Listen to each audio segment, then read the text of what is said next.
저는 그 어렸을 때에 이제 시골에서 친구들하고 동네에서 그 주로 이제 이 길이죠, 골목에서 이제 많이 놀았어요. 그때 뭐 차도 다니지도 않고 하니까 거기서 이제 편편한 돌 같은 거 주워가지고 그 세워놓고 맞추고 뭐 돌치기 그런 것도 많이 하고 또 뭐 구슬치기 또 뭐 땅 따먹기 뭐 이런 거 하면서 이제 저는 어릴 시절을 보내는데요. 또 이렇게 보름달이 이제 뜨는 그런 밤이면 시골은 깜깜하니까 이제 친구들 다 모여가지고 편자 갖고 다방구라고 들어보셨어요? 다방구? 아, 세상에 두 종류가 있어요. 다방구를 아는 세대와 다방구를 모르는 세대. 그래서 이 다방구라고 이렇게 편자 가지고 막 숨고 찾아가지고 탁 이렇게 하고 막 그런 거 있거든요. 참 재밌게 밤이 가는지도 모르고 이제 해가 뭐야 달이 있으니까 이렇게 했던, 그렇게 놀았던 그런 추억이 있습니다. 예수님 당시에도 그런 아이들의 놀이가 있었던 것 같습니다. 당시 그 배경을 쭉 이렇게 찾아보면요, 이제 아이들이 모인 이 장터, 사람들이 모이는 이런 그 장터에서 그 당시 아이들이 놀았던 것이 뭐냐면 이 막 피리를 불고 춤을 추면서 우리로 말하면 이 결혼식 놀이 있죠. 결혼식 놀이. 그래 너는 신부하고 너는 신랑하고 뭐 우리는 뭐 손님 뭐 이런 식으로 해가지고 이제 하는 놀이가 있고, 하나는 그 이제 가끔씩 볼 수 있는 그 장례, 그죠? 막 곡을 하며 따라가는 그런 그 장례, 그런 놀이, 이런 것들이 아마 그 당시에 있었던 것 같습니다. 그런데 이 놀이를 하는데 한 가지 재밌는 것은 뭐냐면, 친구들이 그렇게 막 이제 모여서 뭐 결혼식 놀이도 하고 또 장례식 놀이도 하고 하는데 거기에 끼지 않는 친구들이 있더라는 거예요. 그래서 친구들이 야 이리 와서 같이 놀자, 너도 같이 하자. 그러면 얘들은 아니 나는 싫어, 나는 내가 하고 싶은 거 할래 하고 이렇게 그 놀이에 이렇게 참가하지 않았던 그런 애들도 있었던 것 같아요. 마침 그때 예수님께서 이제 지나가시면서 그 광경을 보지 않았는가라는 생각이 듭니다. 그래서 예수님께서 그 아이들의 그런 그 놀이를 보면서 아마 본인과 또 그 당시에 있는 많은 사람들을 생각하셨던 것 같아요. 예수님은 이 땅에 정말 많은 백성을 위해서 이 땅에 하나님의 아들이지만 사람의 몸을 입고 이 땅에 오셨잖아요. 그래서 하나님의 아들로 와서 이제 말씀을 가르치고 때로는 이적을 행하고 이렇게 막 하시는데 모두 다 그것을 이렇게 좋게 받아주고 이러면 좋겠지만 오히려 많은 사람들이 아주 무관심한 거예요. 관심이 없어요. 더군다나 어떤 사람도 비난하기도 하고 그렇게 너무 냉담한 그런 이제 당시의 유대인들, 특히 종교 지도자들, 우리가 흔히 말하는 서기관, 바리새인, 많이 배운 사람들이죠. 많이 배우고 지도층들이죠. 그런 제사장 그룹, 이런 사람들은 특별히 더 그런 무관심과 냉담과 예수님을 인정하지 않는 그런 모습들이 많았습니다. 그런 상황 속에서 예수님께서 그 아이들 노는 걸 보시면서 아마 이 정말 정작 보아야 될 그들이 깨닫지 못하고 있는 정말 천국에 들어가야 하는데도 불구하고 이 예수의 복음 메시지를 받아들이지 않는 보이지 않는 그들의 마음속에 있었던 그런 그 죄에 대한 부분들, 이런 부분들을 이제는 말씀해 주시기 위해서 주시는 그 아이들 놀이를 비유한 교훈이 오늘 우리가 읽었던 이 본문의 이 말씀이에요. 예수님께서 이렇게 말씀하셨어요. 오늘 16절을 보게 되면 이 세대를 무엇으로 비유할까? 그죠? 예수님 당시 이 시대를 내가 어떻게 뭘로 설명을 할 수 있을까 하시다가 이제 비유를, 그 아이들 비유를 드는 거죠. 아이들이 장터에 앉아서 이제 노는 그런 비유를 말씀하시면서 이제 17절에 이렇게 말씀하세요. 그 아이들을 보면서 우리가 너희를 향해서 피리를 불어도 춤을 안 추는 거예요. 슬피 울어도 가슴을 치지 않는 것과 같다. 왜? 놀이에 참여하지 않는 아이들의 모습을 비유를 하는 것이죠. 그러면서 이 사람들이 무관심 정도면 괜찮은데 무관심을 넘어서 오히려 비난을 하는 그런 분위기도 당시에 많이 있었습니다. 그래서 그런 모습을 또 예수님께서 말씀하시는 거예요. 18절에 보게 되면 요한이 와서, 여기서 요한은 세례 요한이죠. 세례 요한이 와서 먹지도 않고 마시지도 아니하고, 세례 요한은 광야에서 정말 메뚜기와 석청을 먹으면서 그 꿀 같은 거 먹으면서 그렇게 지냈거든요. 하나님의 말씀을 전하면서. 그런 걸 모습을 보면서 아유 저 사람은 귀신 들렸다 라고 이제 말을 했습니다. 그런데 19절에 보면 예수님, 인자는 예수님이거든요. 예수님은 와가지고 또 먹고 마시는 거예요. 사람들하고 같이 뭐 세리들, 유대인들이 아주 싫어하는 이방인들, 그런 이런 사람들, 그들이 죄인이라고 취급하는 사람들을 만나가지고 같이 식사도 하시고 또 그 당시 음료였던 포도주도 마시고 하는 이런 모습을 보면서 이것도 또 옳지 않다라고 또 그들이 비난하는 모습을 보게 됩니다. 여러분 생각해 보십시다. 왜 이 종교 지도자들, 유대인들은 이 세례 요한도 예수님에 대해서도 자꾸만 나쁘게 이야기를 할까요? 사실은 예수님이 행하신 좋은 일들이 굉장히 많았거든요. 세례 요한이 행한 좋은 일들이 많았거든요. 이제 그런 좋은 일들에 대해서는 이야기를 전혀 하지 않습니다. 그리고 아주 안 좋은 부분만 이야기를 하는 것입니다. 비난하는 것이죠. 그리고 왜 그럴까를 제가 곰곰이 말씀을 묵상을 하면서 곱씹어 보았습니다. 사실 이 부분이 조금 어려운 부분이기도 한데요. 왜 그럴까? 왜 예수님의 말씀을 그들은 거절하고 듣지 않을까? 이유가 뭘까를 곰곰이 묵상해 보았습니다. 당시 시대적인 상황도 연구해 보면서 제가 본 것은 23절 말씀이에요. 23절에 보면 예수님이 이렇게 말씀하세요. 가버나움아, 너가 하늘에까지 높아지겠느냐? 음부까지 낮아질 것이다. 이렇게 말씀하세요. 너가 하늘에까지 높아지겠느냐라고 하는 것은 너가 자꾸만 높아지려고 하느냐라는 이 말씀이거든요. 이 말씀 속에는 어떤 의미가 되냐면 교만이라는 의미가 사실은 들어 있습니다. 예수님께서는 세례 요한도 그렇고 자신도 그렇고 향해서 비난하고 자꾸만 좋지 않은 것을 자꾸만 말하는 그 사람들 마음속에 교만이 있다는 것을 예수님은 보신 것입니다. 사실은 이 교만이라는 거 참 누구나 다 아는 단어인데 굉장히 어려운 부분입니다, 사실은. 그래서 이 교만에 대한 이 부분에서 영국의 아주 유명한 스펄전 목사님이 이 교만에 대한 부분을 굉장히 많이 제가 자료를 찾아보니까 참 말씀을 많이 하셨더라고요. 그런데 이렇게 이 교만을 스펄전 목사님이 이야기를 하고 계셨습니다. 우리의 삶에 가장 보편적이고 많이 만연해 있는 죄가 교만이다, 이렇게 말씀하십니다. 그러니까 사람들 안에 누구나 할 것 없이 보편적으로 다 이 교만의 죄가 있다는 거예요. 그리고 모든 사람에게 다 만연해 있는, 그냥 딱 보면 보이지 않지만 교만이라는 죄가 그 안에 있더라. 그러고 보니까 참 일리가 있는 이야기 같습니다. 그래서 이런 이야기를 해요. 교만이라는 것은 부유한 사람한테만 있는 게 아니고 가난한 사람도 교만할 수 있다, 그런 이야기를 해요. 남녀노소 할 것 없이 누구나 다 교만할 수 있다. 누구나 이 교만이라는 유혹에 노출될 수 있다라는 것을 이제 우리가 예수님도 말씀하십니다. 그리고 제가 그러면 부유한 사람들, 지위가 높은 사람들은 뭐 우리가 좀 사람 교만해진다, 우리가 뭐 교만하다 그런 말 가끔 하잖아요. 좀 일이 잘 풀리면 좀 교만해진다, 뭐 지위가 높으면 교만하다. 그런데 가난한 사람, 뭐 특별히 거기에 없는 사람도 교만할까? 라는 생각을 해보았습니다. 그런데 스펄전 목사님이 이렇게 설명을 하시더라고요. 보통 이제 신앙생활 하는 사람들은 가난해지기 전에는요 아주 진지하게 신앙이 좋은 것처럼 신앙생활 잘 한다는 거예요. 그런데 인생을 살아가다 이런저런 일이 만나잖아요. 그런데 무슨 일을 만나갖고 갑자기 가난해지게 되는 거죠.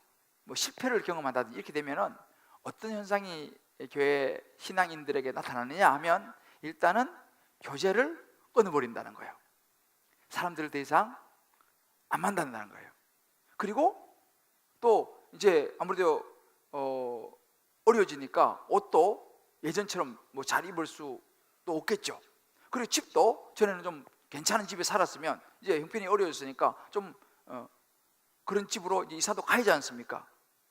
이런 상황이 딱 되면은 일단 사람들과 관계를 끊어버리고 교제를 끊어버리고 신앙의 모습에서 뒤로 물러서 버린다는 거죠. 때로는 돌아서 버린다는 것입니다. 왜 그런가 보니까 진짜 신앙생활을 하지만 그 마음속에 하나님의 나라에 대한 소망을 두고 신앙생활을 하기보다는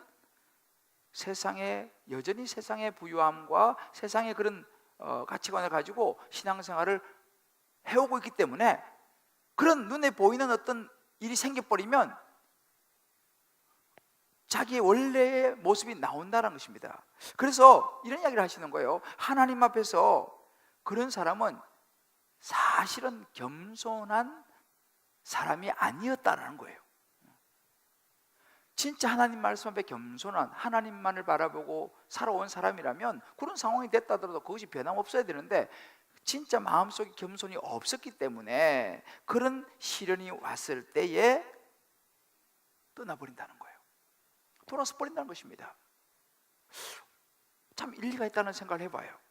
그러니까 우리가 잘 돼서 높은 사람, 부유한 사람뿐만 아니라 때로는 가난하고 내 상황이 안 좋아졌을 때도 진짜 그 마음속 교만이 나오더라. 그래서 C.S. 루이스 같은 분은 그런 이야기를 해요. 우리 안에 모든 죄를 조장하는 것이 교만이다, 이렇게 말합니다. 그러니까 우리 안에 있는 모든 죄들을 부추기고 출발시킨 게 뭐냐? 그게 교만이다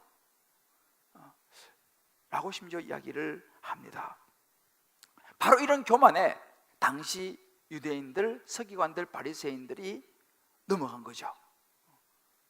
자기도 모르게 그 교만 속으로 빠져들어 가버린 것입니다. 여러분, 우리는 어떻습니까? 우리도 마찬가지예요. 정말 살아가면서 누구 할 것 없이 가장 노출되기 쉬운, 자기도 모르게 그 유혹에 딸려가 버리기 쉬운 것이 교만이라는 사실이에요. 그래서 오늘 예수님께서는 이 부분을 우리에게 아주 분명하게 말씀을 해주고 있습니다. 그래서 오늘 저는 이 말씀을 들으면서 저와 여러분이 정말 우리 안에 있는 이 교만의 모습들, 우리 신앙생활 속에 스며들어 있는 이 교만의 모습들, 세상에 살아가면서 스며 있는 이 교만의 유혹들을 잘 분별하고 천국 가는 그날까지 정말 예수님을 따라서 겸손하게 끝까지 승리하는 신앙인 되시기를 주님의 이름으로 축복합니다. 이 교만이 주는 유혹을 예수님께서 말씀하시는데 그 첫 번째가 뭐냐면요, 내 자신의 견고한 오름이라는 것입니다. 당시 바리새인 이 서기관들은 자신들이 가지고 있는 생각, 가치, 그리고 선입견이 굉장히 강했습니다. 그들은 항상 자신들이 옳았습니다. 자기들이 가지고 있는 어떤 성경 지식, 그런 유대인의 어떤 전통하고 안 맞잖아요? 그러면 아무리 거의 즐거운 일이든 때로는 그냥 슬픈 일이든 그것이 어떤 심판에 대한 이야기든 그것이 어떤 사랑과 자비에 대한 이야기든 어떤 형태든지 다 거부했습니다. 그건 안 맞아, 그건 틀려. 이것이 그들의 모습이었어요. 그러니까 그들의 모습이 어떻게 나타나냐, 오늘 아까 봤지만 18절에 보게 되면요, 세례요한이 와가지고 먹지도 않고 마시지도 않고 열심히 복음 전하는 거 보고 저 귀신 들렸다라고 판단한 것이죠. 그 다음 19절에 보면 예수님께서는 아까 말씀드린 거죠, 또 먹고 마신다고 또 그냥 포도 즐기고 저렇게 먹고 마시고 저래 가지고 되겠냐고 또 비난하는 것입니다. 그러니까 이 사람들이 지금 하는 것을 보게 되면은 자기들 눈에 날마다 뭘 찾느냐, 자기의 생각과 자기들을 만족시켜 주지 않으면 틀린 거죠. 그러니 이 사람들은 어떻게 모든 것을 누가 만족시켜 주겠습니까? 날마다 이런저런 명분을 찾아가지고 날마다 비난하고 비판하고 하니까 아무도 옳은 사람이 없는 것입니다. 지금 세례요한도 예수님도 그렇게 옳고 그름 평가하는 것이죠. 그러니까 이 사람들을 보면요, 자신의 다 생각이 중요한 거예요. 먹는 사람은 먹는다고 나쁘다 그러고 또 안 먹는 사람은 또 안 먹는다고 또 귀신 들렸다 그러고. 당시 종교 지도자들, 바리새인 서기관들의 모습이었습니다. 예수님께서 이것을 보여주시는 거예요. 바로 이것이 교만함의 전형적인 특징입니다. 교만함, 무엇이 교만이겠습니까? 마음의 완고함이죠. 좀 더 쉽게 말하면 절대적인 자기의 오름입니다. 자기 생각이 절대적으로 옳기 때문에 다른 사람의 생각은 귀를 기울이지 않습니다. 여러분, 이 교만의 반대가 겸손인데 겸손은 수용성입니다. 수용, 받아들이는 거예요. 교만 받아들이지 않습니다.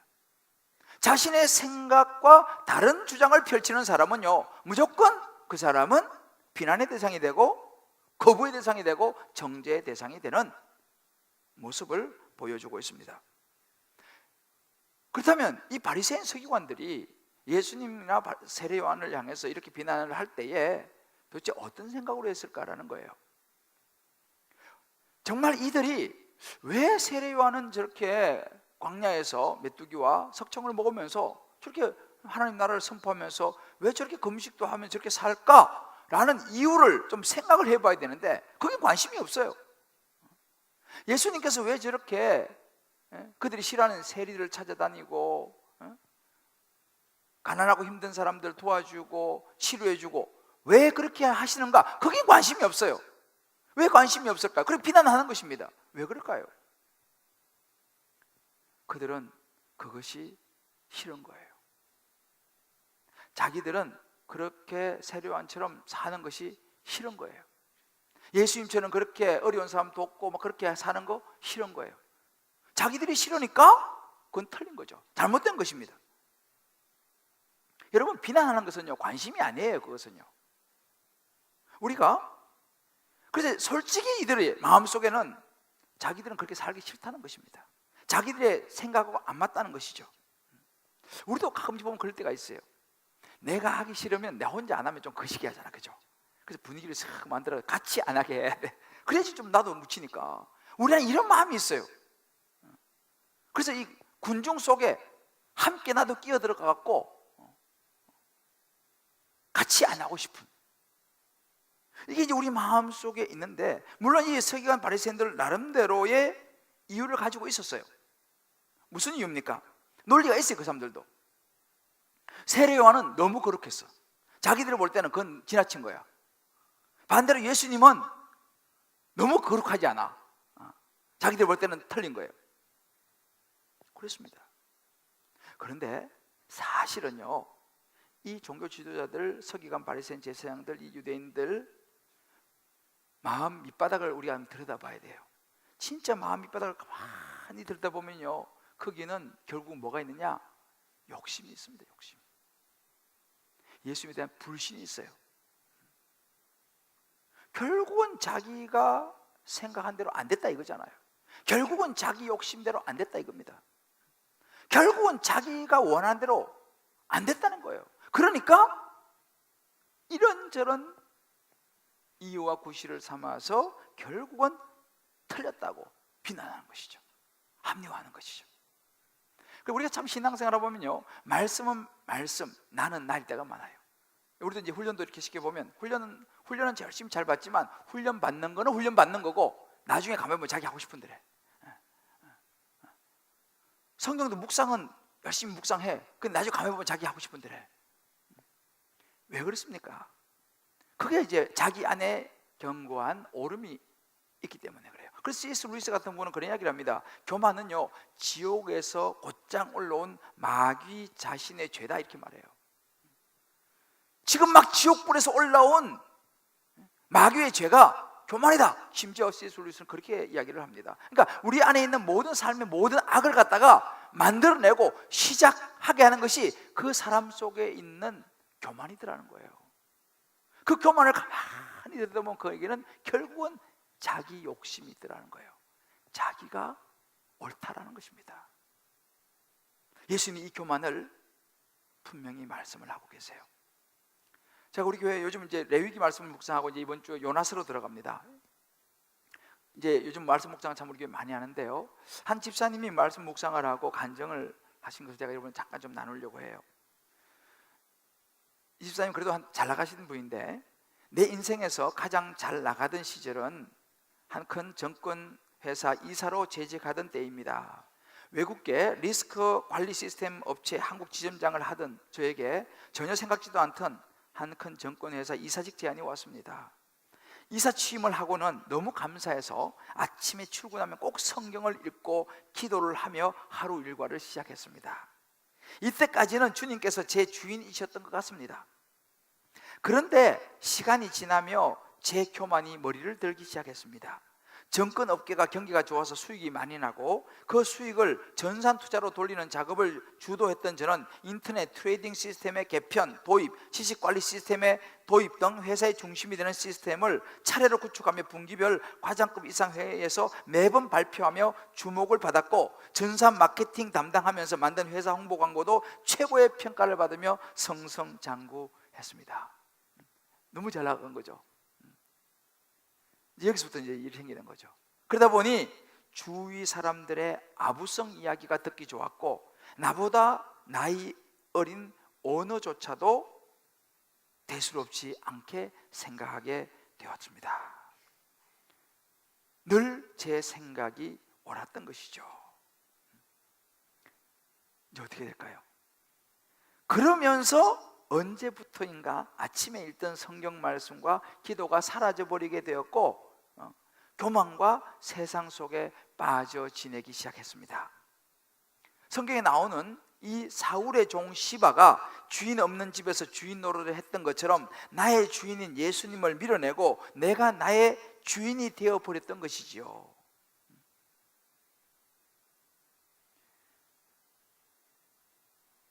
어떻게 됐겠습니까?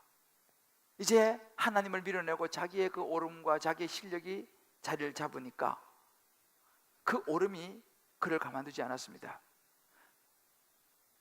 그 결과는 회사 이런저런 자기 오름에 관련된 일 때문에 회사를 그만두고 일본으로 가게 되었고, 이 일본 생활은 저에게 유대민족의 출애굽 이후 그들이 어리석음으로 40년을 광야에서 헤맨 것 같이 저에게도 광야의 시간이 되었습니다.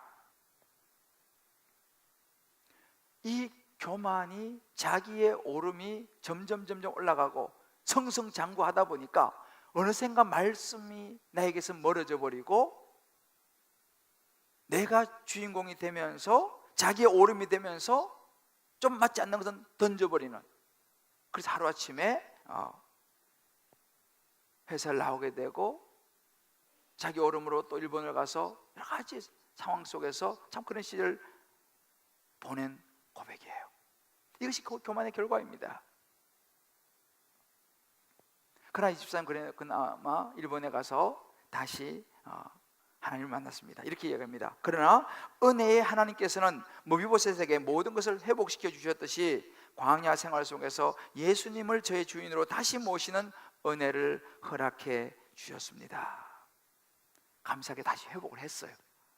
그래서 지금 참 잘 지내고 계시는데, 여러분, 이것이 교만이 주는 교훈이에요. 교만이 들어오면 말씀이 멀어지게 되어 있습니다.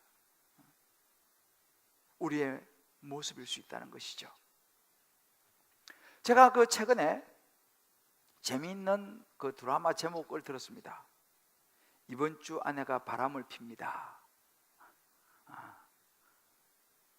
늘 성경만 보시니까 이런 건 잘 모르실 거예요. 공항 가는 길 이런 거. 제가 이 제목을 들으면서 이 제목이 좀 특이하잖아요. 이번 주 아내가 바람을 핍니다. 그래서 이거 무슨 이런 드라마가 있는가 보니까 하여튼 어느 방송국에서 검토 드라마인가 해서 나오더라고요. 우리 남성분들 잘 들으세요. 이번 주 아내가 바람을 핍니다. 저는 이 드라마를 본 적은 없어요. 그렇지만 제가 혼자 딱 생각을 해봤어. 이 드라마가 어떻게 나왔을까? 공항 가는 길, 요즘은 주로 그런. 그런데 제가 이것을 드라마 내용은 자세히 내가 모르지만 한 가지 분명한 것은 뭐냐면요, 아내가 왜 바람을 필까라는 거예요. 우리 남성들 잘 들어보시오. 부인이 왜 바람을 피겠어요? 남편의 교만입니다. 남편들이 가만히 보면요, 처음에 연애하고 결혼하고 신혼 초에는 엄청 좋다 그래 놓고는 시간 조금 지나면요, 바쁘다는 핑계로 먹여 살려야 된다는 이런 저런 그런 부분이 있긴 있죠. 그러나 그런 걸로 인해서 너무 부인에게 무관심한 거야. 너무 냉담한 거야. 관심이 없어. 특히 우리나라는 이 가부장적인 문화가 있잖아요. 그 부인들을 좀 무시하는 경향이 있어, 우리 한국 남자들이. 말도 좀 함부로 하고. 그리고 이제 별로 관심을 가지지 않습니다. 뭐 이제 시간이 좀 지나면은 별로 관심이 없어. 자기는 다른 데 가가지고 다 해소하면서 별로 관심이 없어. 여러분, 이것이 여러분 남자들의 무관심, 무정함, 자기의 오름, 왜? 다 정당한 합리화할 요소가 다 있다니까요. 나는 사회에서 바쁘고, 나는 피곤하고 힘들고, 당신은 맨날 살이마다 있고 퍼져 있고 뭐 이런 거 있잖아. 이게 다 이유가 있어요. 여러분, 그것이 교만입니다. 그래가지고 남편한테 그런 부인들 나름대로 옛날에 예뻤고 잘 나가는데 남편이 인정을 안 해주는 거야. 쳐다보지도 않아. 나도 여잔데. 그러다가 슈퍼마켓 가가지고 물건 고르다가 지나가던 청년이 어머 아주머니 예쁘시네요. 그럼 막 뭐뭐 해가지고 이게 지금 헷갈리고 이게 막 그러면서 이게 뭔 소리가, 그렇지 나도 예뻤지 뭐 이러면서 정신을 차리기 시작하면서 이번 주 아내가 바람을 핍니다. 그래야 되는 거 아니에요? 남자들의 이 남편의 교만을 우리가 생각을 잘해야 됩니다. 남편이 진짜 교만해요. 부인도 마찬가지예요. 그럼 남편들이 소위 말하면 잘 나가는 남편들이 그럴 것 같잖아요, 그죠? 사회에서 바쁘고 막 잘 나가는 이런 남편들이 그렇게 막 부인을 무시하고 막 그럴 것 같지만 어떤 경우는요, 부인보다 잘 나가지 못하는 남편들도 사실은 그런 경우가 많아요. 왜냐하면 자기 남편이야 이거지. 자기 남편이란 그거 가지고 부인 막 무시하는 거야. 왜? 자기 남편이니까. 자기 어떤 그런 것을 어찌 보면 좀 감추기 위해서 더 부인을 막 함부로 하고 막 말도 함부로 하고 막 그렇게 해버리는 거예요. 그게 남편의 교만입니다. 모든 게 잘 되고 막 이렇게 해서만 교만한 게 아니고 자기가 좀 이렇게 낮아 보이면 오히려 또 그때 교만이 나와갖고 그렇게 또 부인들을 못 살게 굴어요. 그러니 부인이 바람을 피지. 부인들도 마찬가지예요. 부인들이 교만하기 때문에 남편이 바람을 피는 거예요. 부인이 남편이 나보다 조금 못한 것 같거든. 그냥 남편은 무시하지. 남편은 무시하고 자꾸 다른 남자들하고 비교하고 당신은 속으로 무시하고 그 여자의 교만이 그 남편으로 하여금 쓸쓸하고 외롭게 만드는 거예요. 인정을 못 받으니까 남자들이. 이게 여자의 교만입니다. 그러니까 그 남자들이 바람을 피는 거 아니겠어요? 자녀도 마찬가지예요. 부모가 교만하니까 자녀에게 자꾸만 자기의 뭐를 자꾸만 주입을 하고 너는 이렇게 돼야 돼. 너는 여기 반드시 들어가야 돼. 학교 가야 돼. 계속 이렇게 강요하니까 부모의 그 욕심, 그 교만 때문에 자녀가 몸살을 앓는 것입니다. 자기는 실력이 안 되고 자기는 그 길이 아닌데 부모가 그걸 원하니까. 그게 부모의 교만이에요. 부모의 교만이 자녀를 망치는 것입니다. 자녀도 마찬가지. 부모에 대해서 자꾸만 요구하는 게 많아. 부모는 부모의 그 삶이 있고 그 나름대로의 그게 있는데 자꾸만 다른 친구들 부모하고 비교해가지고 자꾸 부모한테 뭘 요구하니까 이것이 자녀의 교만입니다. 여러분, 가정이 왜 어려워집니까? 다 교만이에요. 자기의 오름입니다. 무조건 부인을 향해서 당신을 틀렸다는 거지. 왜? 내 말이 맞으니까. 당신은 내가 원하는 대로 해야 된다는 거예요. 왜 나한테 안 맞추냐는 거죠. 그러니까 날마다 부인을 뭐라 그러고 또 부인도 남편 당신은 왜 그렇게 하지 않냐고. 그러니까 이게 서로가 이 교만으로부터 출발해 갖고 하니까 이 가정이 점점 힘들어지고 깨지고. 그런 드라마는 보지 마세요. 그거 안 좋아. 그거 공항을 가든지 뭐 어디 가든지 하여튼. 여러분, 합리화가요, 오해하지 마세요. 합리화, 그럴 수 있다. 맞아, 그럴 수 있는 상황이 있습니다. 그러나 여러분, 그건 죄입니다. 죄는 죄예요. 그럴 수 있는 상황이 이해는 되어지지만 이해되어진다고 죄가 아닌 거 아닙니다. 죄예요. 여러분들, 그런 드라마는 전부 다 죄입니다. 그런 거 대전 보지 마세요. 요즘 공항하기 겁나와. 다 그러지. 요즘 드라마들이 다 그렇다더라고, 내가 보니까. 교만이에요. 여러분, 각자가 한번 적용해 보세요. 내가 하나님 말씀 위해서 내 자신을 먼저 보기보다는 나와 다르다고 다른 사람들을 무조건 정죄하고 비난하면서 나만이 옳다고 주장하지는 않습니까? 여러분, 나도 틀릴 수 있다라는 생각하면서 사시나요?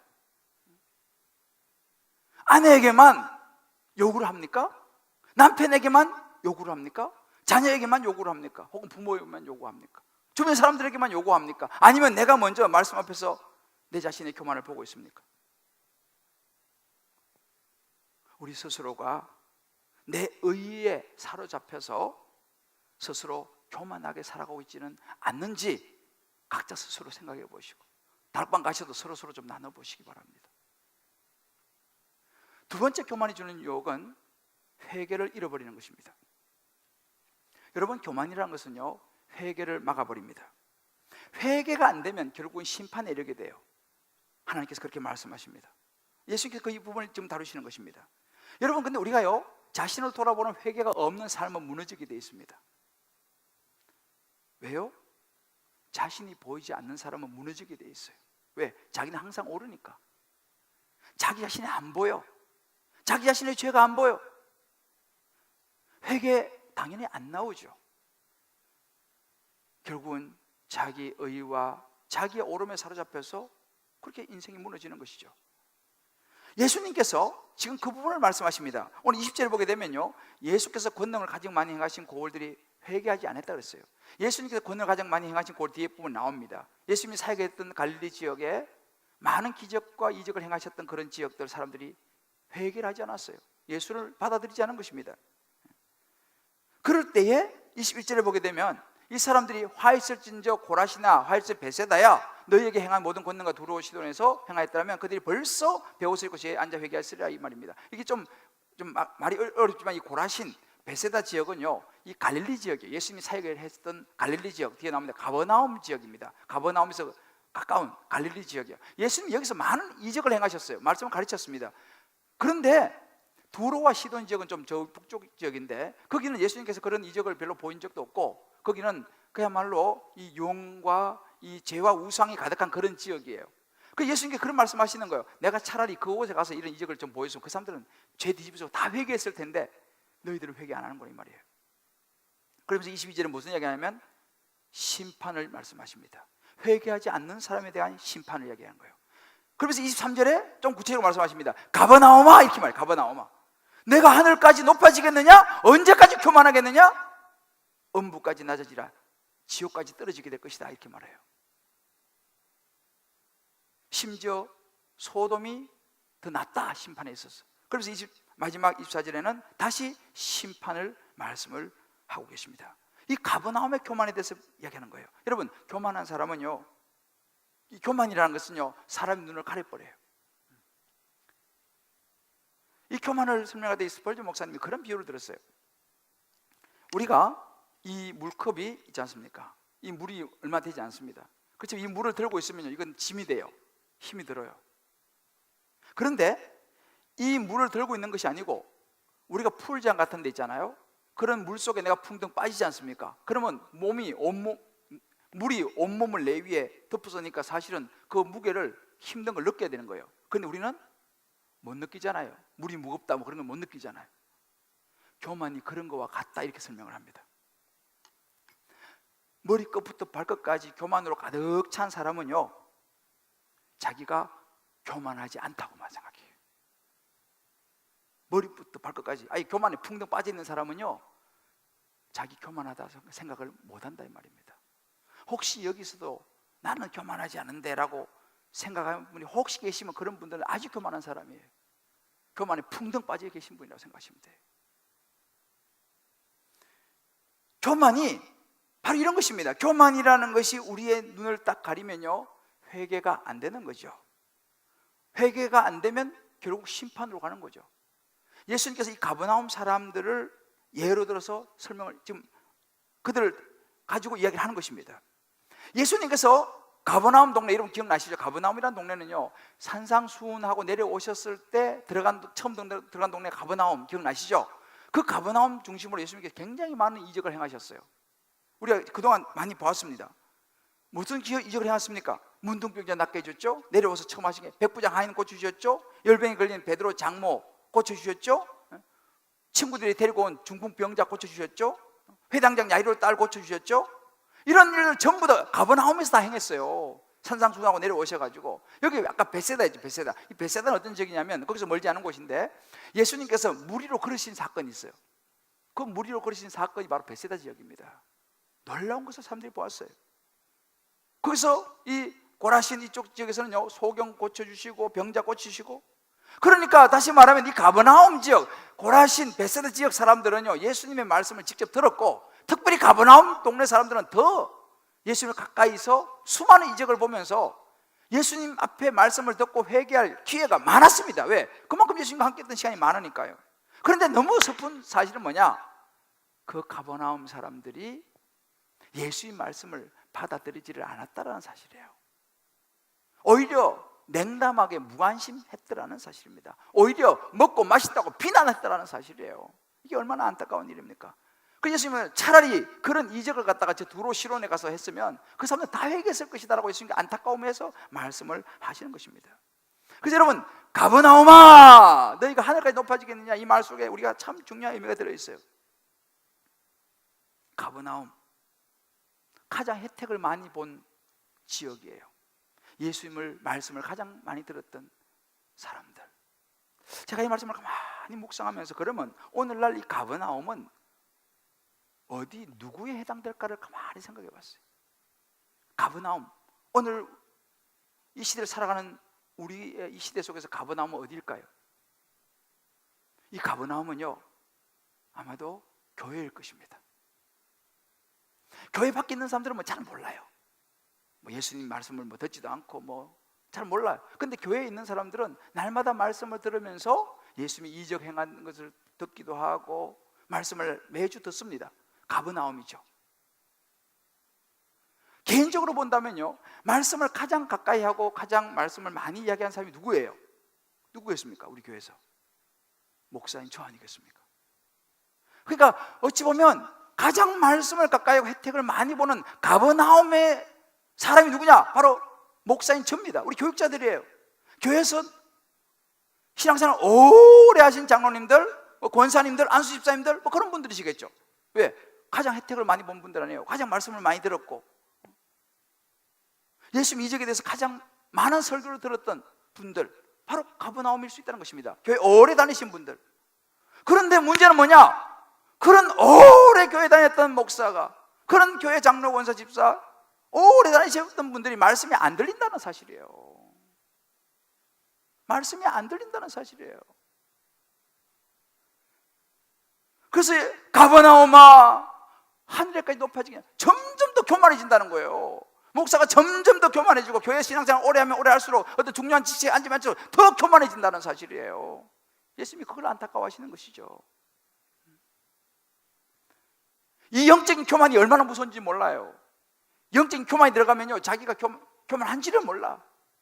권리를 주장하고 자기의 이 바리새인과 서기관들처럼 자기의 의가 얼마나 높아지는지 몰라요. 여러분, 교만이 한 예가 뭡니까? 요즘 우리가요, 사실 교회에서 죄, 심판 이런 이야기 별로 많이 하지 않아요. 왜요? 성도들이 안 좋아하니까. 이야기해도 별로 듣지도 않아요.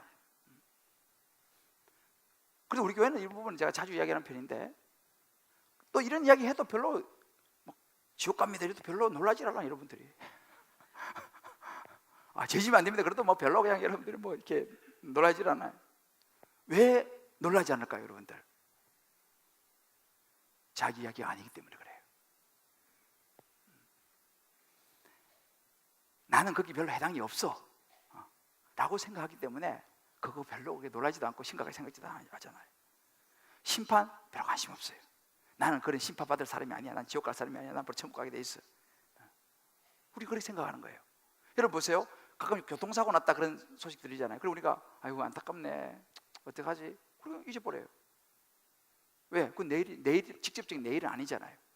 그러면 우리한테는 교통사고 안 일어난다는 보장이 있습니까? 보장 있는 건 아니에요. 무슨 이야기입니까? 전부 남의 이야기로 들리는 거예요. 나는 아니야. 나는 아니겠지. 난 쟤하고 별로 상관이 없어. 내 이야기로 안 들리기 때문에. 저는요, 하나님께서 오늘 이 말씀을 통해서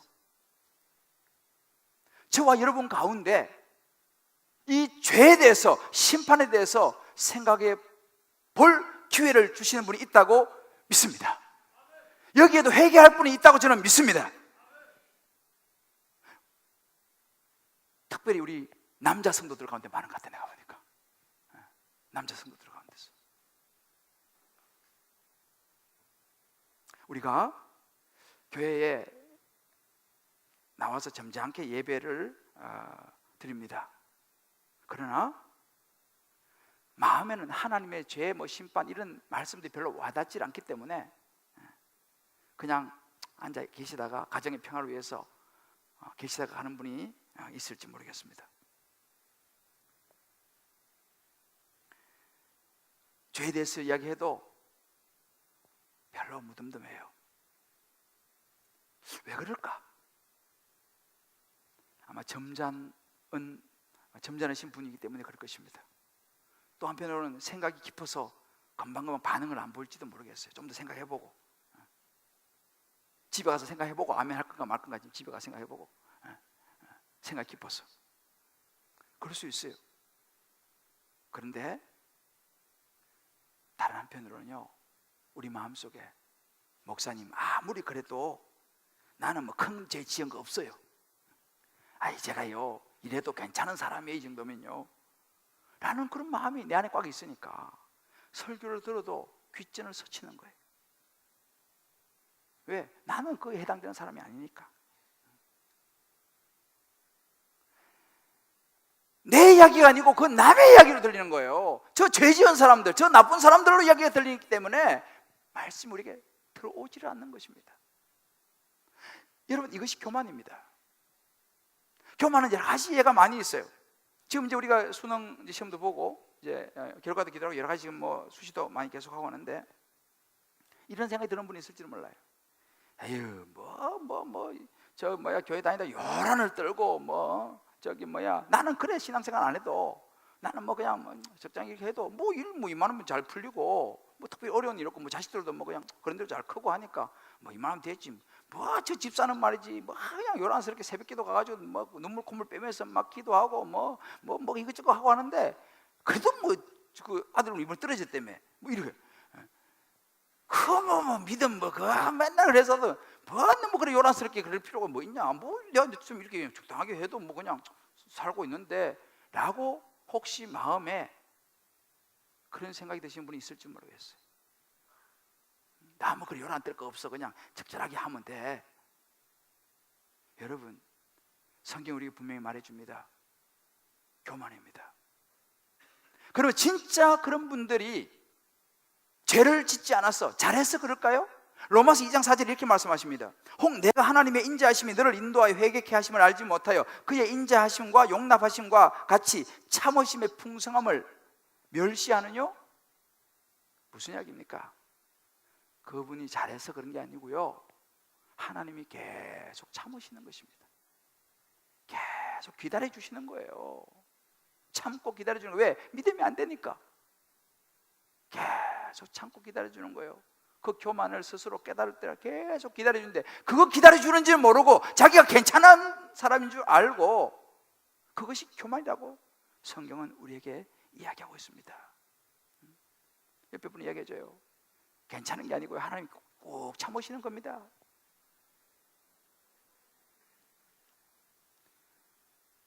저는 오늘 이 말씀 가운데 성령께서 저와 여러분의 마음을 열어 주시기를 기도합니다. 그래도 나는, 이것이 교만이에요. 그래도 나는, 그래도 목사님 저는요,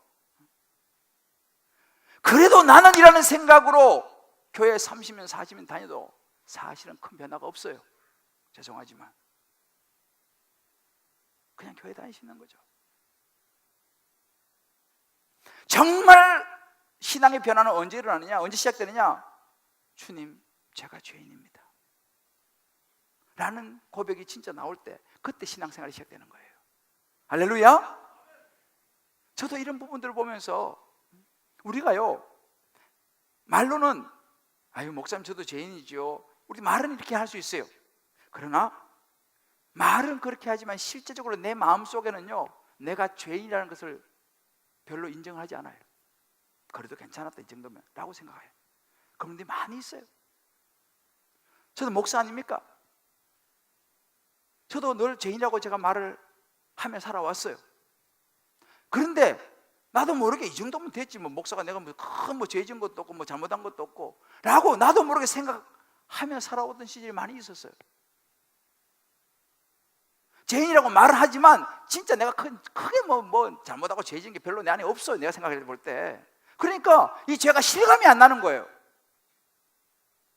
가슴이 쳐지지 않는 거예요. 이게 교만이에요, 이게 교만. 목사가 제일 지키신 죄가 교만의 죄입니다. 오늘 이 설교는 저를 위한 설교예요. 목사는 의롭잖아. 그래도 내가 목사인데 의롭지 않습니까? 이것이 제 안에 있으니까 말씀이 깨달아지고 깊이 들어가는데 한계가 있다는 거예요. 다른 사람들 보면 날마다 왜 저 사람 왜 저래? 이라는 게 나오더라는 것입니다. 근데 하나님께서 이 부분을 깊이 깨닫게 하셨어요. 말로만 죄인이 아니고 진짜 내 안에 욕심이 있고 내가 죄인이라는 것을 깊이 깨닫게 하셨어요. 그러고 나니까 십자가가 다시 보이더라고요. 여러분, 교회 다녀도 십자가를 깨닫는 사람과 깨닫지 못한 사람이 있습니다. 누가 십자가를 깨닫냐면요, 진짜 자기 자신이 죄인이라는 것을 말로 말고 가슴으로 아프게 내 죄를 보는 사람이 십자가를 깨닫는 줄 믿으시길 바랍니다. 그런 사람이 진짜 신앙생활을 하는 거예요. 베드로를 보십시오. 언제 베드로가 제대로 신앙생활을 시작했습니까? 그가 자기 교만으로 자기의 의와 노력으로 열심히 했다 고기 못 잡았을 때 예수님께서 오셔가지고 고기 딱 잡게 해주셨을 때 그가 뭐라고 얘기합니까? 아이고 형제 맞는데 이렇게 말했습니까? 아니요, 주여 나는 죄인이로소이다, 나를 떠나십시오. 베드로가 예수님의 이적 앞에서 자신의 죄됨을 깊이 깨달았어요. 그때부터 베드로의 신앙은 시작되었습니다. 여러분 각자가 한번 적용해 보십시오. 하나님의 말씀을 들어도, 죄에 대한 이야기를 들어도 나와 상관없는 일로 여기면서 여전히 관심이 없지 않습니까? 하나님 말씀을 듣고 심지어 큐티를 하고 훈련을 받지만 아직도 내 죄가 보이지 않고 회개할 것이 별로 생각나지 않는 내 모습은 아닙니까? 말씀드렸듯이 나는 죄인이라고 말을 하면서도 실제로 진짜 죄를 지었다고 생각하지 않고 살아가고 있지는 않습니까? 그래도 내 안에 나는 이 정도면 선한 사람이라고 하는 자기의 영적인 교만이 없습니까? 사랑하는 성도 여러분, 교만은 사단의 유혹입니다. 잠언 16장 18절에 이런 구절이 있습니다. 교만은 패망의 선봉이요 거만한 마음은 넘어짐의 앞잡이다 그랬습니다. 사단은요, 우리 잘 되는 걸 못 봐요. 우리가 패망하고 망하는 걸 보기 원해요. 우리가 서는 거 사단은 못 봐요. 우리가 넘어지는 걸 원해요. 사단이 이걸 원합니다. 그럼 사단이 뭘 통해서 이렇게 우리를 패망하게 망하게 만들고 넘어지게 만드나요? 교만입니다. 그래서 교만은 사단의 도구요 사단의 유혹입니다.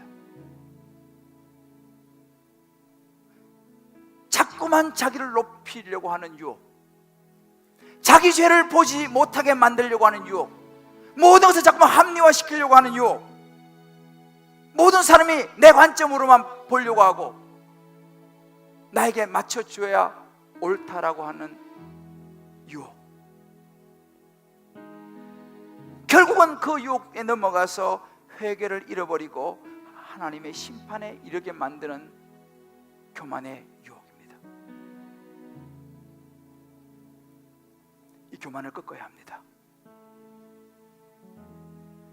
레위기 26장 19절에 이렇게 말씀했습니다. 너희 교만을 꺾고, 너희 교만을 꺾어야 한다. 만약에 너희가 교만을 꺾지 않으면 하늘을 닫아 비를 내리지 않을 것이다 그랬어요. 너희 땅을 철과 같이 굳어지게 못쓰게 만들겠다 이 말입니다. 그만큼 하나님께서 말씀하신 교만을 꺾지 않으면 하늘을 닫아버리겠다는 거예요. 비를 안 주겠다는 거예요. 땅이 굳어져 버리게 만들겠다는 것입니다. 굉장한 경고입니다.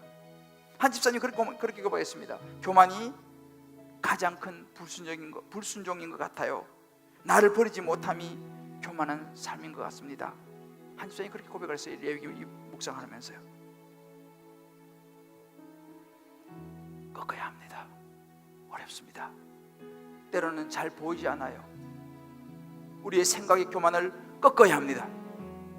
여러분, 남편이라는 역할의 교만을 꺾어야 하는 거예요. 아내라고 하는 역할의 교만을 꺾어야 되는 것입니다. 부모라고 하는 역할의 교만을 꺾어야 되는 것입니다. 능력이라는 교만을 꺾어야 합니다. 열등감이라는 교만을 꺾어야 합니다. 어떻게 가능합니까? 방법은 한 가지밖에 없어요. 날마다 자기 죄를 보는 거예요. 날마다 내가 죄인이라는 것을 깨닫는 것입니다. 말씀을 통해서. 그리고 꺾는 것입니다. 가지치기 하는 것입니다. 죽순이 자꾸 올라오잖아요. 또 잘라내고, 또 올라오면 또 잘라내고. 교만은요, 한번 잘랐다고 멈추는 게 아닙니다. 계속 올라오는 거예요. 또 말씀 보면서 또 올라왔네, 또 자르고, 또 자르고. 회개하지 않는 것이 교만입니다. 여러분, 예수님 보십시오. 예수님은 자기를 비워 종의 형체를 가지셨습니다. 십자가에 죽기까지 하나님 말씀을 붙잡고 가셨습니다. 이것이 겸손이에요. 이것이 우리가 따라가야 할 모습입니다. 잠언 21장 4절에 이렇게 말합니다. 눈이 높은 것과 마음이 교만한 것과 악인이 형통한 것 다 똑같은 죄다 그랬습니다. 여러분, 교만한 거 죄입니다. 부서져야 하고 깨뜨려야 합니다. 오늘 우리 찬양 같이 부르면서 같이 한번 말씀 붙잡고 기도하겠습니다. 부서져야 하리, 부서져야 하리, 부서져야 하리. 우리 안에 있는 교만이 무너져야 합니다. 무너져야 하리, 우리 안에 있는 교만이 깨져야 합니다. 깨져야 하리, 더 많이 깨져야 합니다. 더 많이 깨져야 하리, 우리 안에 있는 죄가 씻겨야 합니다. 씻겨야 하리, 깨끗이 씻겨야 합니다. 깨끗이 씻겨야 하리, 다 버리고 다 고치고 다 버리고 다 고치고 겸손히 낮아져도 하나님 앞에서 정결하고 주 앞에서 정결하고 우리 찬양할 수 없습니다. 하지 못할 거예요. 부서져야 합니다. 부서져야 하리, 무너져야 합니다. 무너져야 하리, 깨져야 합니다. 깨져야 하리,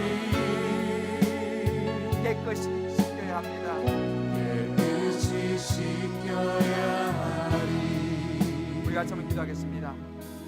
오늘 말씀 생각하며 조용히 눈을 감고 우리 자신 한번 돌아봅시다. 나는 내 안에 나도 모르게 스며들어온 교만이 없습니까?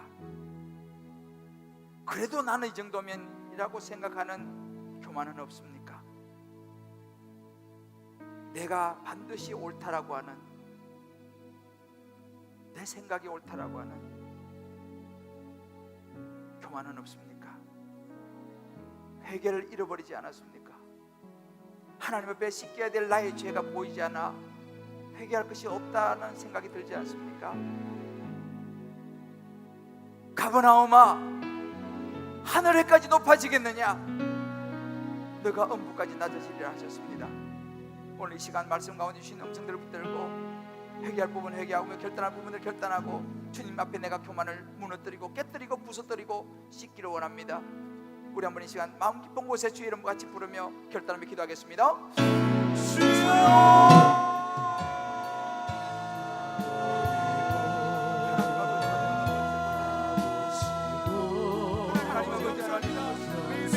나의 욕심으로 하나님 내 뜻만 이루고자 하고 하나님 아버지 나의 욕심만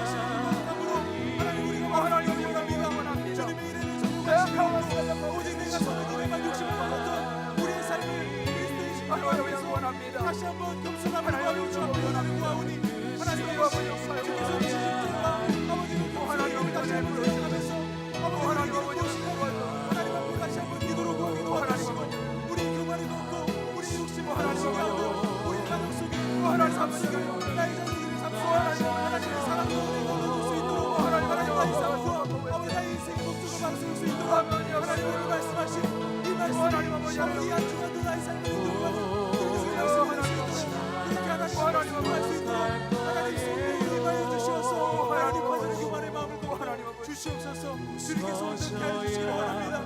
주께서 세워주시기를 원합니다. 주께서 새롭게 하여 주시기를 원합니다. 우리 안에 있고 우리 안에 있는 모든 것들을 아버지 주의 능력으로 묶어주시고 성령 하나님의 힘이었습니다. 하나님 아버지, 하나님 아버지, 가버나움아, 너가 언제까지 높아지려고 하느냐? 신앙생활 해오면서 주여, 우리는 우리 자신이 교만한지를 몰랐습니다. 그래도 이 정도면 괜찮지 않냐고 생각하면서 말씀이 들리지 않은 이유를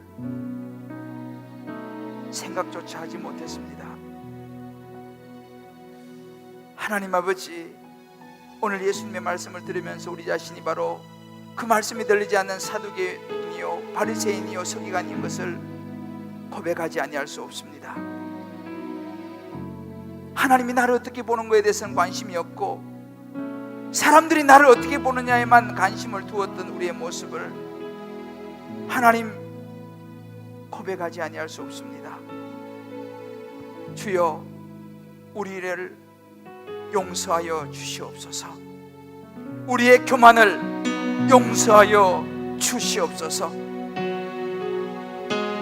하나님 아버지, 마음이 교만한 것이 죄라고 하였습니다. 예수님은 하나님의 아들이면서도 사람의 모습으로 이 땅에 와서 수치스러운 십자가를 지시고 자기를 낮추시며 사명을 다하셨습니다. 그러나 우리는 자꾸만 높아지려고 하고 힘든 일은 피하고 싶고 드러나지 않는 일은 하고 싶지 않습니다. 하나님 아버지, 오늘 다시 한번 말씀 붙잡고 우리가 부서지게 하여 주옵소서. 깨지게 하여 주옵소서. 우리의 죄를 정결케 씻게 하여 주시옵소서. 하나님 아버지, 성령의 새바람이 우리 안에 불어와 정말 이제는 예수님 십자가 붙잡고 그 안에서 십자가를 누리는 신앙생활을 하게 하여 주시옵소서. 주님의 마음을 알아 날마다 우리 안에 올라오는 교만을 가지치게 하고 꺾고 영원한 천국을 바라보면서 광야에서 드리는 감사의 신앙인으로 끝까지 살아갈 수 있도록 인도하여 주시옵소서. 성령이 우리를 도와주시옵소서. 우리의 교만을 깨뜨려 주시옵소서. 우리의 힘으로 안 되오니 성령이 도와주옵소서. 내 뜻대로가 아니라 하나님의 뜻대로 살아가게 하여 주옵소서. 예수님의 이름으로 기도합니다. 아멘. 우리 다 자리에 일어나시면서 우리 빼빼로 이렇게 한번 축복합시다. 교만을 꺾고 말씀을 따라 살아갑시다. 교만을 꺾고 말씀을 따라 살아갑시다. 할렐루야. 아멘. 내 뜻이 아니라 하나님의 뜻을 따라 살아갑시다. 내 뜻이 아니라 하나님의 뜻을 따라 살아갑시다. 할렐루야. 아멘. 우리 정말 아내는 남편, 남편은 아내, 부모는 자녀, 자녀는 부모를 향하여 우리 모두를 향하여 겸손을 꺾고 정말 교만을 꺾고 겸손을 꺾으면 안 돼요. 교만을 꺾고 겸손하게 살아갑시다. 이렇게 한번 좀 서로 향해서 축복합시다. 제가 더 잘할게요.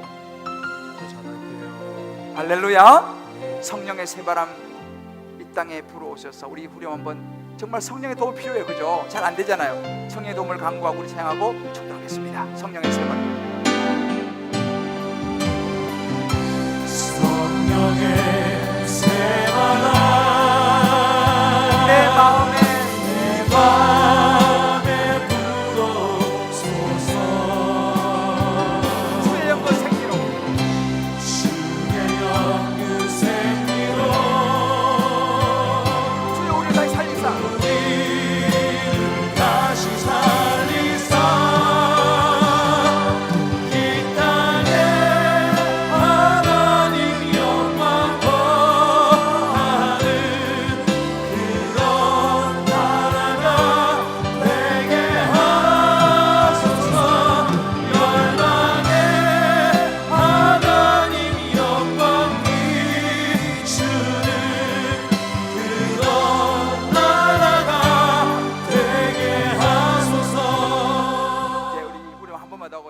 목도할 텐데 여러분 괜찮으시면요, 성령의 도움이 필요하거든요. 우리의 의지로만은 안 됩니다. 여러분들 한번 괜찮은 손을 한번 들어봅시다.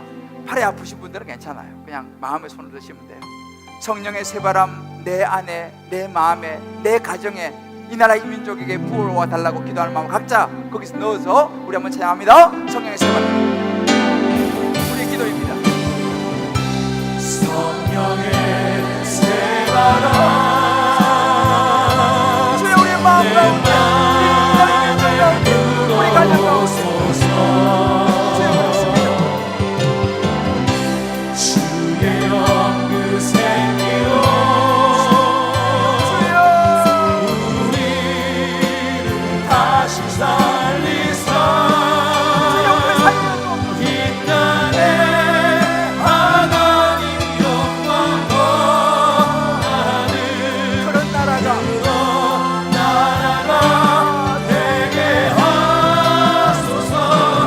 열방에 하나님 영광 비추는 그런 나라가 그런 나라가 되게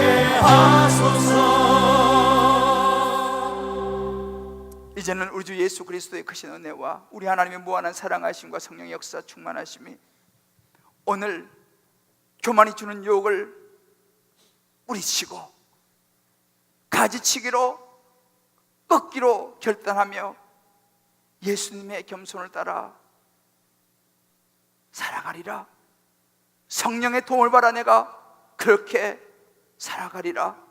겸손으로 살아가리라 결단하는 하나님의 백성들, 주의 사랑하는 성도님들 한 분 한 분 머리 위에 제대 사랑하는 자녀들, 사랑하는 아내, 남편, 부모, 모든 삶의 여정 기도 제목 위에 군문에 가 있는 자녀들, 지방 가에 있는 모든 권속들, 병상에서 주의 전을 사모하며 회복이 되는 모든 환우들 머리 위에 회복되야 될 이 나라 이 민족의 지도자들과 모든 백성 위에 어려운 중에도 주님 앞에 나와 영혼 구원과 언약을 기억하며 11조를 드리고 감사로 성교로 구제로 소원으로 이 모조모의 특별한 예물로 건축의 예물로 올려드리는 언약의 축복된 손길 위에 이제부터 영원토록 함께 하시기 간절히 축원하옵나이다.